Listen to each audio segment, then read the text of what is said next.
Hello everyone, Raj here. Now we are going to listen to podcast news which includes important editorials. While walking in the morning or evening, while cooking, cycling or during free time you can listen. It will enhance your learning and understanding of various accents and pronunciations. Listening improves the quality of communication and comprehension. Before going ahead, I would like to welcome you all to the virtual school. A new way of learning and teaching, with the vision of let's grow together. Our mission is to learn how to learn and teach how to teach. So stay tuned. And here we go. August 25th, 2021. Editorials.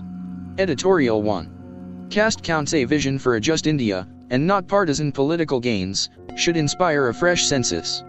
The clamour for a fresh caste census is getting louder in the country. Bihar Chief Minister Nitish Kumar led a delegation of 10 political parties of the state to meet Prime Minister Narendra Modi on Monday. No political party in the country has publicly opposed the demand as yet, and most have supported the call. Mr. Modi listened to the delegation but did not open his mind on the topic.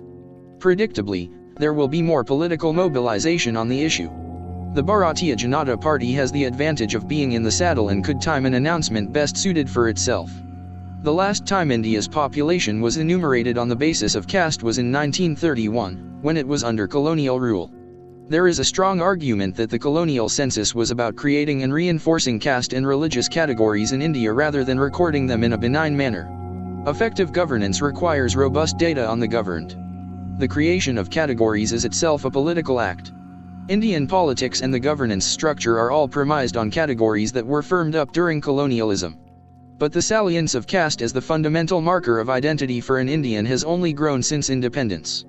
As the democratization of society deepens, questions are being raised regarding the status of Dalits, tribal communities, and a large section of the population that is characterized in the Constitution as socially and educationally backward classes. Political representation of these communities has increased and their participation in government jobs has risen.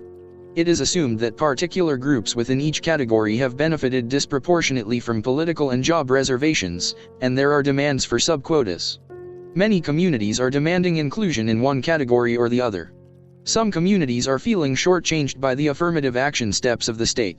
With the role of the government as a big employer diminishing, there is a demand for affirmative action in the private sector. All these questions are being debated without adequate and reliable data, leading to conflicting and often misleading claims. Supporters of a caste census cite these reasons, while skeptics fear it will only widen social rifts. They also point to the multitude of practical problems such an exercise will encounter. What is not debatable, however, is the fact that inequitable distribution of power and wealth endangers the stability of any society. Partisan political gains should not be the motivation for a fresh census. A renewed vision for a just and united India, where all divides are reduced, must guide the discussion on a caste census. Thank you. Editorial 2. In free fall unless Lebanon sets aside sectarian politics, it will be unable to have a stable government. Lebanon, which has been battling multiple crises for the last couple of years, is on the brink of an economic collapse. The meltdown that forced the country to default on its bonds in 2019 for the first time since its independence in 1943 was aggravated by last year's Beirut port blast. The explosion that killed over 200 people and wounded about 7,000 others on August 4, 2020 is estimated to have caused damage worth $15 billion. The blast has also deepened the country's political crisis as Lebanon has been ruled by a caretaker government ever since. The Mediterranean country is now reeling under a severe economic downturn, medicine, food, and fuel shortages and rising crimes. Recently, its central bank stated that it could no longer finance fuel imports at subsidized rates, citing depleted reserves. Fuel shortages have led to chaotic scenes across the country. Last week, at least 28 people were killed in the country's north when a fuel tank exploded while locals were scrambling for its fuel. UNICEF has warned that millions of Lebanese are facing a severe water shortage. The economic crisis has pushed more than half the population into poverty, while the currency value has fallen by 90%. According to the World Bank, Lebanon's GDP per capita fell by 40% in dollar terms between 2018 and 2020, while real GDP contracted by 20.3% in 2020. The bank assesses that even with quick reforms, it will take years before the economy gets back to its pre-crisis size. Since the Beirut blast, President Michel Aoun appointed 3 prime minister designates. 2 of them stepped down after having failed to form a government. According to Lebanon's constitution, the president should be a Maronite Christian, the prime minister a Sunni, and the parliament speaker a Shia. Political parties are divided largely along sectarian lines. The PM designates, who were Sunni politicians or technocrats, often failed to bring together the country's different political factions, including that of President Aoun. In late July, former Prime Minister Najib Mikati was tasked with forming the next government. He is yet to conclude talks with other political blocs. With the country facing a severe fuel shortage, Hezbollah, the powerful Shia militia-cum political party, has moved to import fuel directly from Iran. Hezbollah says it is trying to ease the country's fuel situation, while its opponents say the move is aimed at drawing Lebanon further into the Iranian orbit and could be counterproductive, as oil deals with Iran could attract sanctions from the US. Lebanon's politicians have sought fresh loans from the IMF, but the fund will release money only if the government commits itself to reforms. For that, Lebanon has to form a government first. Lebanon's political elites should realize that the country is facing a once-in-a-century crisis, set aside their sectarian politics, and come together to form a stable government. If not, nothing can stop the country's free fall. Thank you. Editorial 3. The ugly face of a crime-fighting move. The implementation of the National Automated Facial Recognition System in India lacks adequate safeguards. Faizan Mustafa and Edkar Leo. Getty Images /iStock photo Monset J /Getty Images /iStock photo. In the monsoon session of Parliament, no meaningful debate could take place due to the controversy over Pegasus, the spyware. Some Indian journalists, civil society activists and political leaders, and a top election strategist were possibly under surveillance. There has been no categorical denial by the government and that the Israeli software was not purchased. But above this, there is a much bigger issue of the privacy of the entire citizenry, which has not received much public attention. On June 23, 2021, the Joint Committee examining the Personal Data Protection Bill, 2019, was granted a 5th extension by Parliament, https://bit.ly/388UK4z. While informational privacy is not the government's priority, it has been simultaneously exploring the potential of facial recognition technology. A prying technology. To empower the Indian police with information technology, India approved implementation of the National Automated Facial Recognition System, NAFRS, to facilitate investigation of crime and detection of criminals in a quick and timely manner. On its implementation, it will function as a national-level search platform that will use facial recognition technology to facilitate investigation of crime or for identifying a person of interest, example a criminal, regardless of face mask, makeup, plastic surgery, beard, or hair extension. The technology is absolutely intrusive. Computer algorithms map unique facial landmarks, biometric data, such as shape of the cheekbones, contours of the lips, distance from forehead to chin, and convert these into a numerical code termed a face print. Thus, for the purposes of verification or identification, the system compares the face print generated with a large existing database of face prints, typically available to law enforcement agencies, through a database on driver's license or police mugshots. But the real problem is that facial recognition does not return a definitive result. It identifies or verifies only in probabilities, example a 70% likelihood that the person shown on an image is the same person on a watch list. Though the accuracy of facial recognition has improved over the years due to modern machine learning algorithms, the risk of error and bias still exists. For instance, there is a possibility of producing false positives, a situation where the algorithm finds an incorrect match, even when there is none, resulting in wrongful arrest. Moreover, much research suggests facial recognition software is based on pre-trained models.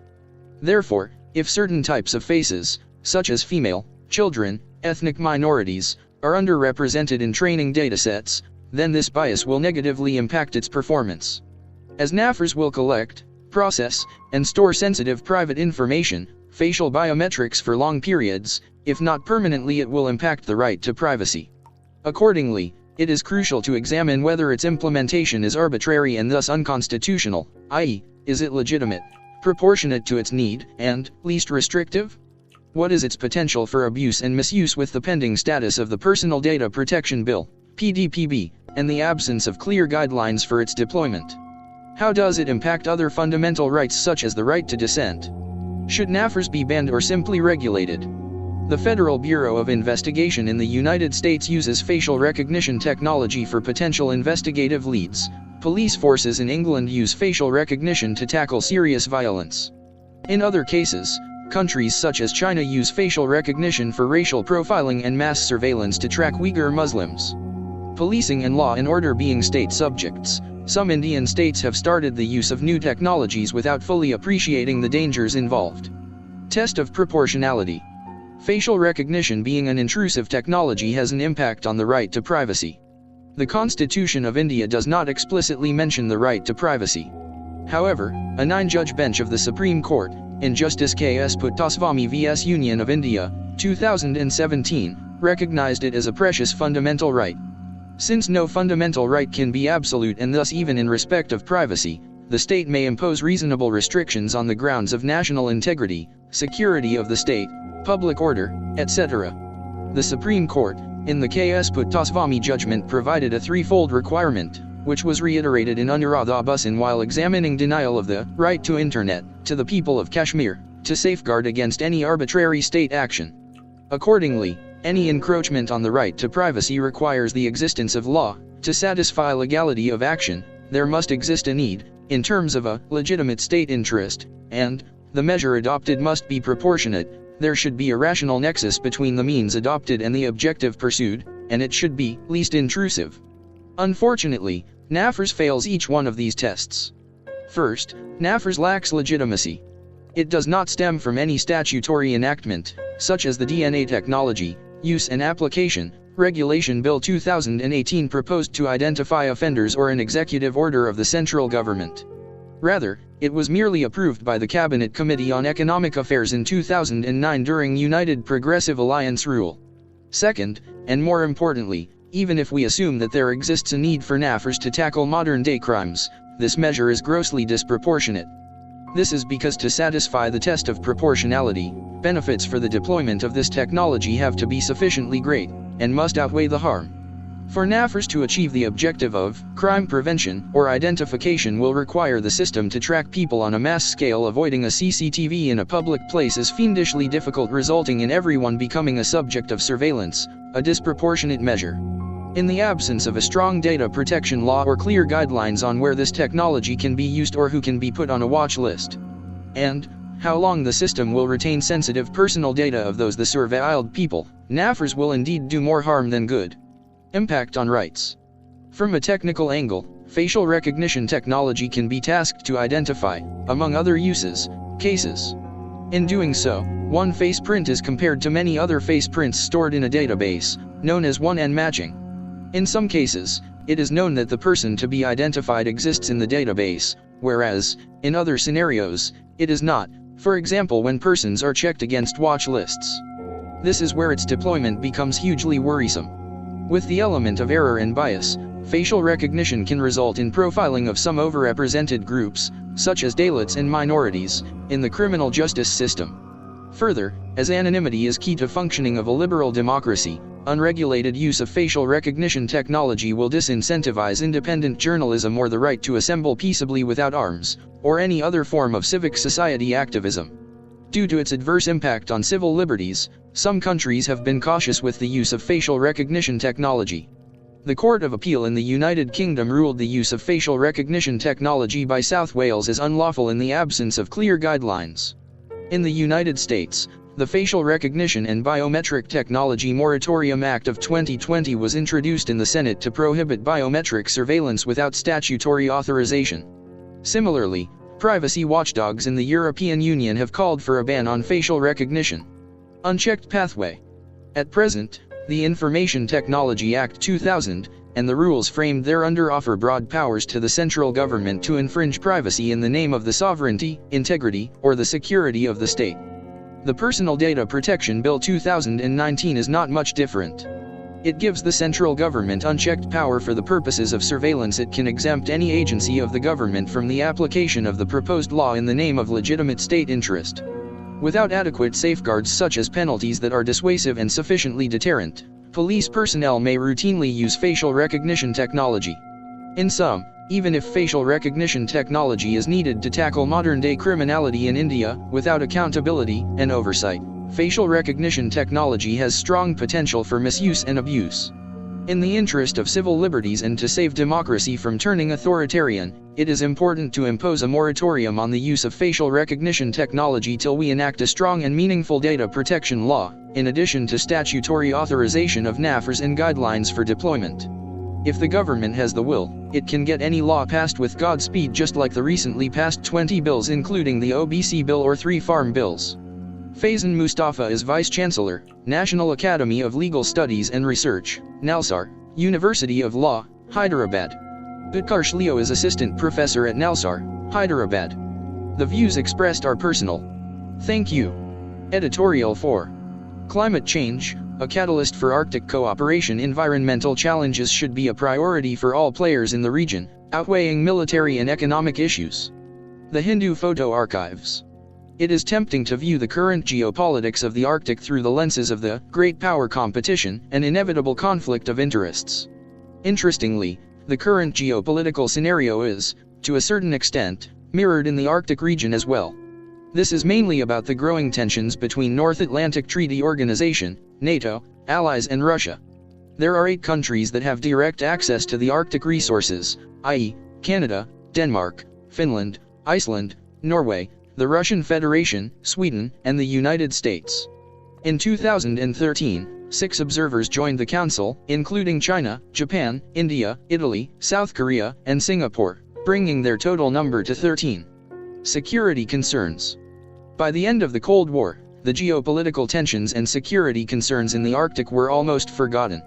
In October 1987, during a visit to the Kola Peninsula, Mikhail Gorbachev, then Secretary General of the Soviet Communist Party, acknowledged the end of the Cold War era and promoted a zone of peace in the Arctic.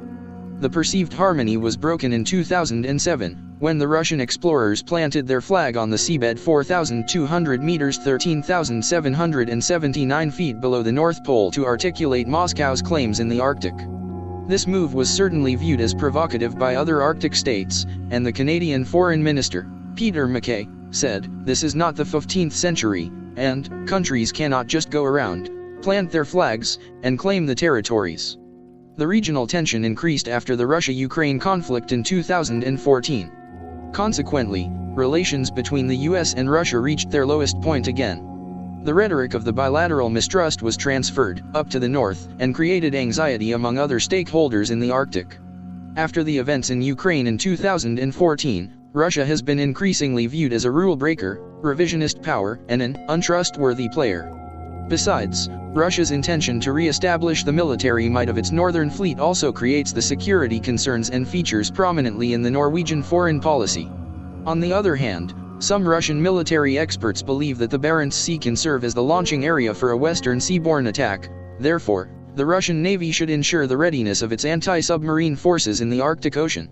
The eco-dimension. In the last decades, we have been confronted with the multiple wake-up calls that are related to climate change, and these calls are getting louder. The summer of 2021 would be recorded in history as one of the most devastating seasons of our times, when ferocious floods and wildfires were destroying communities in many parts of the world. Due to the environmental transformations, natural catastrophes occur unexpectedly on an unprecedented scale, and in unusual geographic locations. For example, the extreme heat in North America or wildfires in Russian Siberia, Yakutia, where the winter temperature can be below -40 degrees.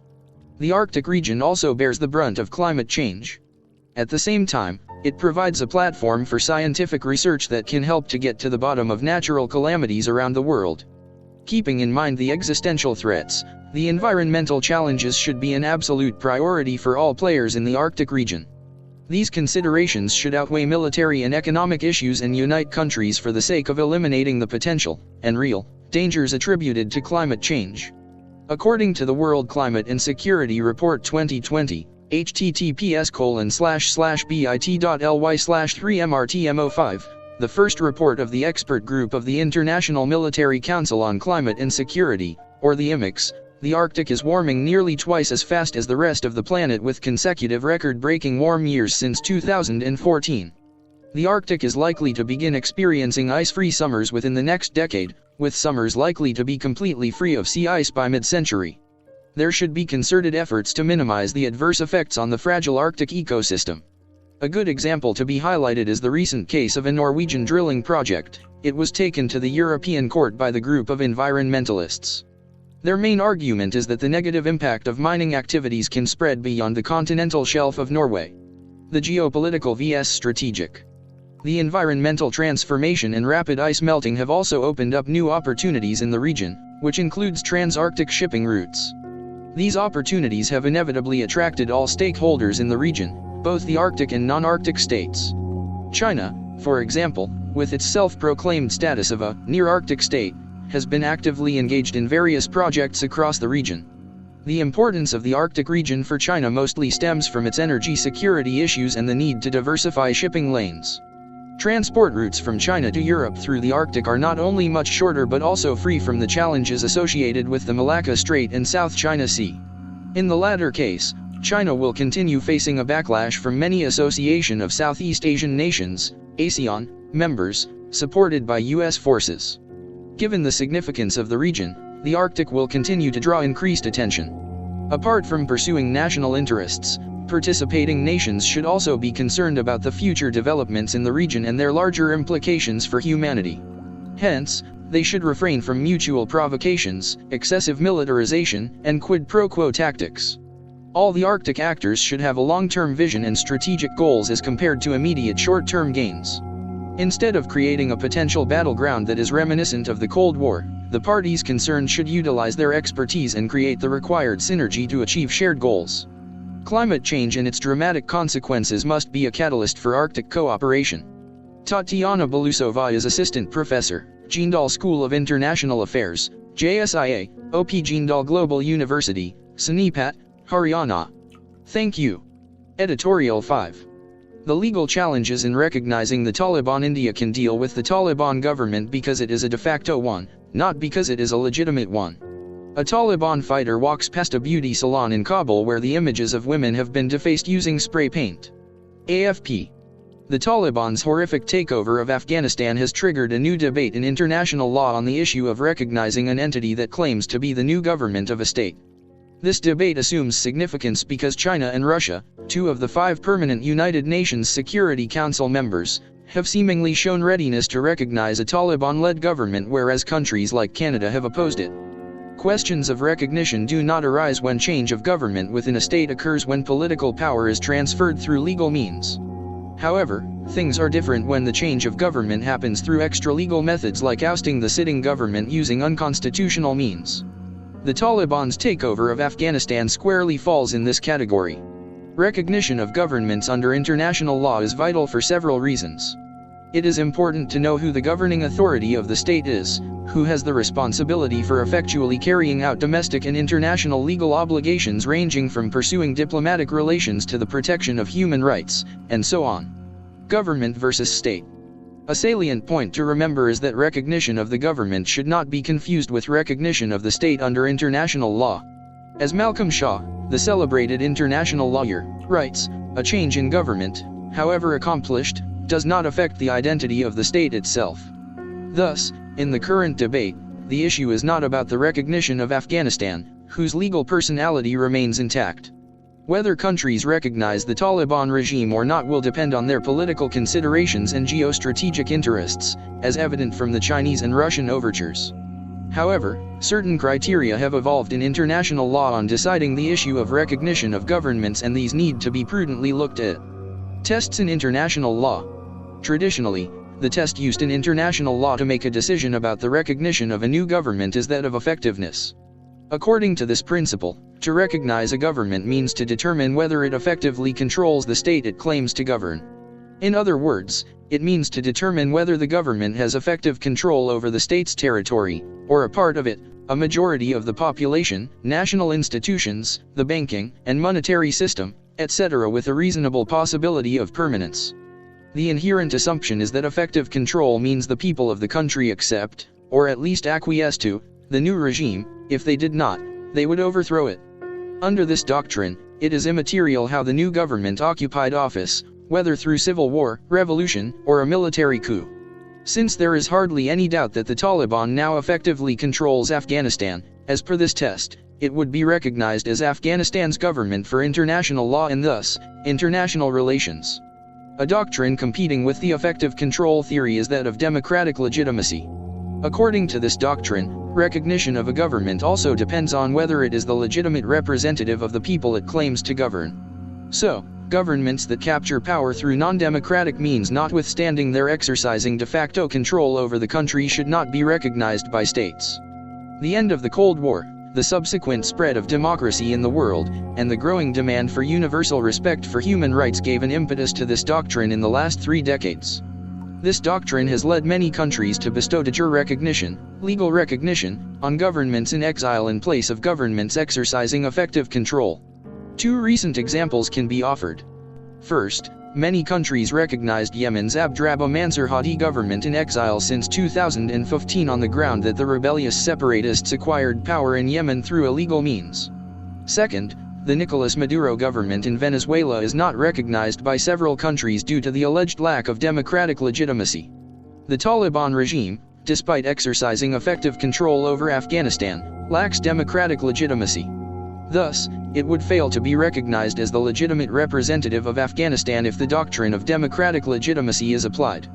Things would become even more complicated if the Afghan president, Ashraf Ghani, who fled the country when the Taliban entered Kabul, were to announce a government in exile.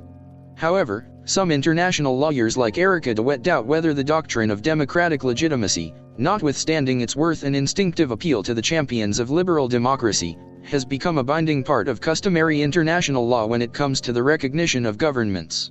In other words, governments may rely on the doctrine of democratic legitimacy to refuse de jure recognition of the Taliban. Nevertheless, there is no binding legal obligation on countries to withhold recognition of the Taliban on the ground that it does not enjoy democratic legitimacy. Thus, if Russia and China were to formally recognize the Taliban regime due to its effective control of Afghanistan, it would be consistent with international law. Options for India. Given the Taliban's brutal past, its extremist ideology, and profound absence of democratic legitimacy, India is within its right to withhold de jure recognition of the Taliban regime. Nonetheless, it will have to find a way to engage with the Taliban given India's huge investments in Afghanistan and stakes in the South Asian region. India should adopt a clear policy that it will deal with the Taliban simply because it is the de facto government, not because it is a legitimate one. This principle should be followed for bilateral relations and also for multilateral dealings such as within the South Asian Association for Regional Cooperation. Prabhash Ranjan will soon join Jindal Global Law School, OP Jindal Global University, as professor and vice dean. Views are personal. Thank you. Editorial 6. A surfeit of serosurveys. While they are useful in detecting the prevalence of antibodies, frequent serosurveys are expensive and futile. A serosurveillance survey ascertains the prevalence of a past infectious disease in a population. In the case of COVID-19, it helps to detect whether antibodies to SARS-CoV-2 are present in a population. The antibodies are like evidence in a crime scene and the virus is like a criminal. But to prevent the criminal from repeating the crime, we need to conduct RT-PCR and rapid antigen tests, RAT. With this information, we can isolate the individual and prevent further infection and also manage complications of the infection if they arise. Benefits of serosurveys. If anyone has had a severe case of COVID-19, can they walk around freely believing that they won't get the infection again as they have developed adequate natural antibodies? No. They can still be asymptomatic carriers of the virus. They cannot be exempted from COVID-19 appropriate behavior. And they must get vaccinated too. In other words, all seropositive individuals have to observe COVID-19 appropriate behavior and get fully vaccinated. This means that serosurveys don't personally benefit individuals. For public health authorities, serosurveys are of varying use at different phases of the pandemic. Such surveys are widely used by the media and by epidemiologists to show underreporting of cases and deaths due to COVID-19. Independent serosurveillance data can expose the level of data suppression. After releasing the fourth serosurvey results, the ICMR recommended acceleration of vaccination of the vulnerable population, especially yet to be vaccinated health staff, tracking COVID-19 infection in SARI cases in hospitals, and identifying clusters of current cases and cases of clinical severity for genome sequencing which would help track mutations of the virus. But these are valid irrespective of the seroconversion levels. The second use of serosurveys is to find out whether community transmission has taken place or not. The ICMR was right in refuting some accounts by the media in mid-2020 that community transmission had taken place without the system knowing about it. Many demanded RAT or RT-PCR tests on a large scale. That would have been a wrong public health action. The first seroprevalence survey in May-June 2020 showed that overall infection was 0.73%. The relevant public health actions to be taken then were rapid case detection, isolation, and containment measures, as vaccines were not ready then. In August 2020, the second survey showed that seroprevalence had increased to 7.1%. Even after the first wave, when evidence of rapid transmission was emerging, we needed an additional weapon to fight the virus apart from observing COVID-19 appropriate behavior, and that was vaccination. The third use of serosurveys is to assess how far or close we are to herd immunity. Many virologists said that 60% of the population should be immune to COVID-19 for us to reach herd immunity. We were nowhere near a herd immunity level at that time. Though there were claims that parts of the urban poor population in Mumbai and Pune had 70% developing antibodies, the third survey found that after the first wave, only 21.4% Indians had SARS-CoV-2 antibodies. The degree of change was highest in rural areas at 19.1%. In non-slum urban areas, it was 26.2%, while in urban slums the prevalence had increased to 31.7%. The fourth survey showed that 67.6% of the population had developed antibodies against SARS-CoV-2, meeting the earlier prophesied threshold for herd immunity. Now, we have to change the goalpost to 80 to 90%. There are breakthrough infections everywhere. The Ahmedabad Municipal Corporation has reported that over 81% have developed antibodies against SARS-CoV-2 in Ahmedabad, but there continue to be cases. Cost-benefit analysis. Under these circumstances, it is not rational for public health experts to advise governments to embark upon city-wide seroprevalence surveys to detect the presence of COVID-19 antibodies. Those surveys are no more useful than our COVID-19 appropriate behavior and vaccinations to control the pandemic. For an academic documentation of the trend of the pandemic spread and penetration among communities, one national-level ICMR survey is good enough. A survey of 5,000 people per city costs around 25 Indian rupees lakh. This is not a good investment for a country still grappling with the pandemic. If we do a cost-benefit analysis, frequent serosurveys are a poor use of staff time, technology, and funds, and divert attention from the core activities of screening, testing, and other containment measures. The genome analysis of breakthrough cases in spite of vaccination is more beneficial for evidence-based policy changes. K.R. Antony is a pediatrician and public health consultant based in Kochi. Views are personal. Thank you. Editorial 7. Rethinking a perk for players. There is a need to reconsider promotions in government jobs for eminent sports persons. MP Nathaniel. After winning 7 medals at the Tokyo Olympics, the Indian contingent was felicitated by the sports federations, the sports ministry, and even the Prime Minister. They were invited as special guests to the Independence Day function at the Red Fort in New Delhi. They were also given monetary awards by various state governments, sports bodies, and others. Neeraj Chopra, a junior commissioned officer in the army who won a gold medal in javelin, received 6 Indian rupees crore from the Haryana government, a Class I government job, and a plot of land at a concessional rate. He was also offered 2 Indian rupees crore by the Punjab government, 1 Indian rupee crore by the BCCI, 1 Indian rupee crore by the Chennai Super Kings, 2 Indian rupees crore by BYJUs, and 1 Indian rupee crore by the JSW Group. Ravi Dahia and Mirabai Chanu, both silver medalists, were also richer by crores after their performance. The bronze winners were awarded in lakhs. Jobs and promotions. In addition to cash incentives, states also offer government jobs. The Railways is the biggest employer of sports persons. It provides a secure job for athletes. Chanu was working in the Railways. In a departure from the usual mode of appointment, she was appointed as Additional Superintendent of Police, a rank above that of Deputy Superintendent of Police, after winning the silver medal. Chopra is expected to get a promotion in the army. The problem begins when sports persons are appointed to a certain rank, after which the floodgates are thrown open for further promotions. It may not really be deleterious to an organization if sports persons are promoted in non-gazetted ranks. But promotion to gazetted ranks have a malefic impact not just on the organization but also on the sports persons. Even after they are promoted to gazetted ranks, They naturally continue to play sports and participate in tournaments up to a certain age and have no exposure whatsoever to their professional requirements. On attaining higher ranks like Superintendent of Police, they come back to their jobs without any training, exposure, or experience. They prove to be misfits. Nobody other than the system stands to be blamed for this sad state of affairs. While others slog to get into government jobs as gazetted officers, these posts are offered to sports persons on a silver platter.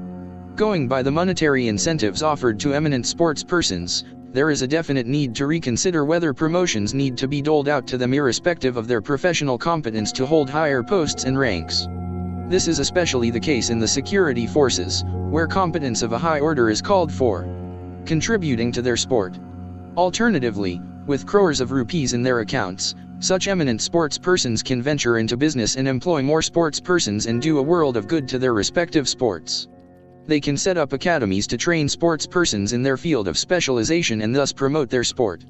The Sports Ministry and the Sports Authority of India could recruit them in various capacities and utilize their experience not only at the central level but also in the states.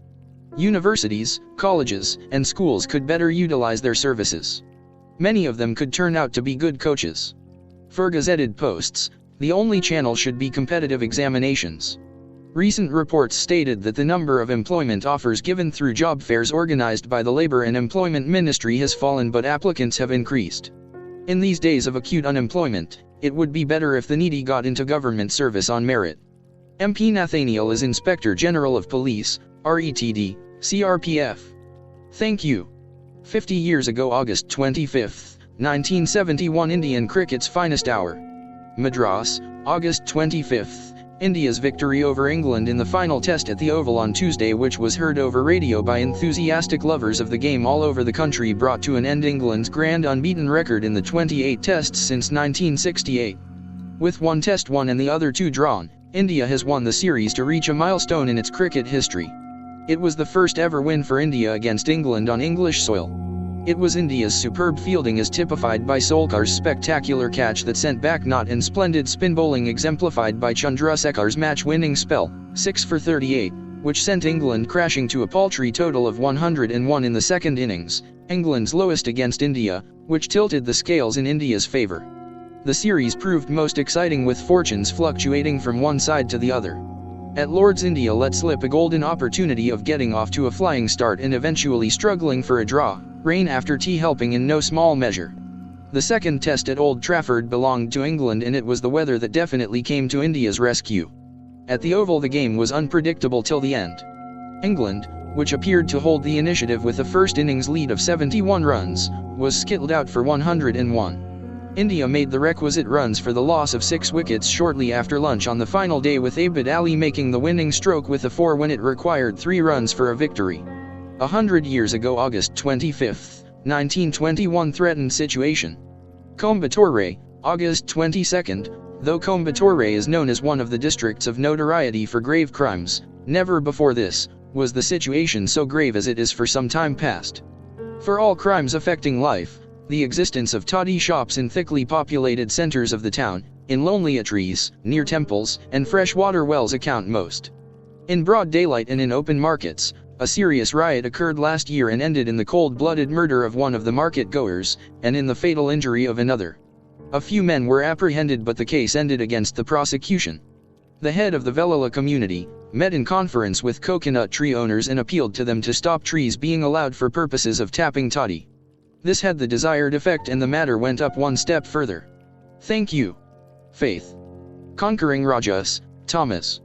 In Srimad Bhagavatam, Lord Krishna explains the 3 gunas to Uddhava, said P.T. Seshadri in a discourse. A person who has sattva guna is always awake. Even when it seems as if he is asleep, he is actually meditating on the Lord. One with Rajas has many dreams when he sleeps. The one with Tamas has deep sleep. Uddhava wants to know what he should do to reach the feet of Lord Krishna. Krishna replies that those with sattva guna will reach a higher loka. Those with Rajas will be reborn as humans.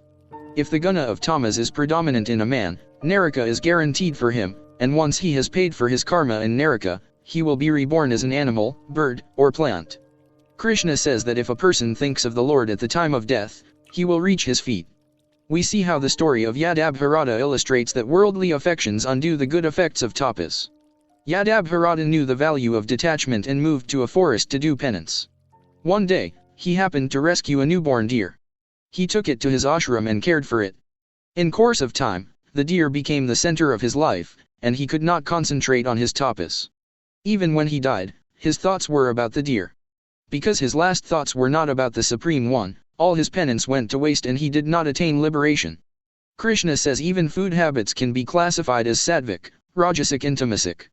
That which has been offered to the Lord, and that which is good for our health is sattvic food. Eating what the tongue likes is rajasic. Eating what is bad for one's health and eating that which is not offered to God is tamasic.